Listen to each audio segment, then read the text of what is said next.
Hey everyone, TechLife here, and today I'm going to be unboxing the Stream Deck Mini from Elgato. Taking a quick look at the box here, you can see some of the features. You can pause the video to take a closer look if you like, but I won't go into any details. It's on offer right now for £80 on Amazon, so if you'd like to check it out and help the channel as well, then I'll leave an affiliate link in the description. With that being said, let's get on with the unboxing. After finally getting it open, you can see the device itself and some manuals.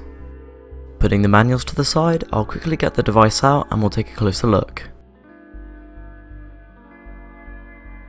The cable is nice and long, but it is sadly not detachable, so be careful if you have pets.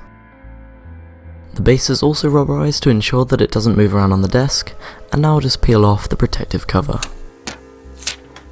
Moving over to the front, there are 6 buttons with screens behind them, meaning you can display the function of the button itself or whatever you want on it. So far, I've made lots of profiles and it's been really useful not only while streaming and making videos, but in my day-to-day computer usage too. A full, in-depth review of this will be coming out soon, so make sure to look out for that. Thank you so much for watching, and I hope you enjoyed the video. If you did, it would really help the channel out if you liked and subscribed. With that being said, stay safe, wash your hands, and I'll see you next time. Goodbye.